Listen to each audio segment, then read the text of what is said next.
La fin de l'année est arrivée. Et oui, le 31 décembre. 3 choses à retenir absolument. Qui dit 31 décembre dit tu vas probablement te coucher plus tard qu'à ton habitude. Ou en tout cas, ton nombre d'heures d'éveil risque d'être plus grand que ce qui est ta norme, que ce qui est ta routine. C'est donc tout à fait normal que tu aies une prise alimentaire, que tu aies un repas ou une collation de plus. Si habituellement tu as l'habitude de prendre justement ta dernière collation vers 20h30, 21h, c'est sûr que si tu ne te couches pas avant minuit et demi, 1h, voire peut-être même plus tard, il faut s'attendre à ce que tu manges plus que d'habitude. C'est normal. Assume-le. Assume le fait que, ben oui, tu vas prendre une prise alimentaire, un repas, une collation de plus, plutôt que de t'en empêcher, de te culpabiliser, de tourner autour.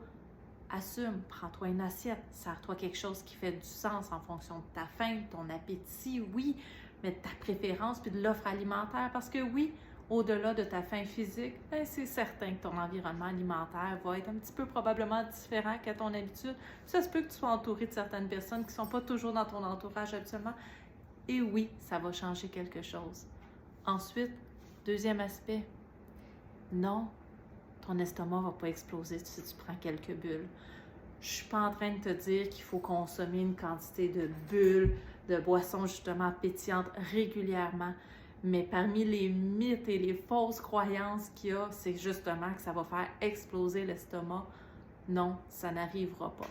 C'est sûr que si tu viens tout juste de te faire opérer, là, il y a quelques jours, quelques semaines, c'est peut-être pas quelque chose que tu veux tenter, mais encore là, c'est beaucoup plus une question de confort, ou en fait d'inconfort qui va rentrer en ligne de compte.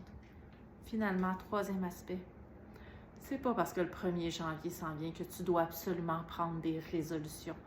Une résolution, un objectif, une modification, il faut que ça parte d'une bonne introspection. Ce que ça veut dire, c'est qu'il faut que tu détermines justement c'est quoi l'énergie, c'est quoi la priorité que tu as à mettre pour que tu puisses te fixer quelque chose qui est réaliste, qui est atteignable. Donc, de te fixer un objectif de résolution que, dès lundi, en plus 1er janvier, cette année, c'est un lundi. Donc, le fameux « il faut ».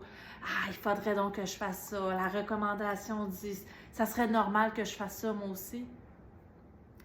Un jour, oui, il faut qu'éventuellement ça devienne le jour 1.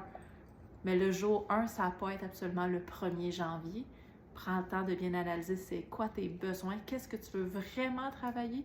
Ça se peut que ce soit au niveau de tes habitudes de vie, habitudes alimentaires, habitudes d'activité physique, mais ça se peut que ça soit plus au niveau de ton bien-être, de ton organisation, de ton équilibre familial, équilibre professionnel.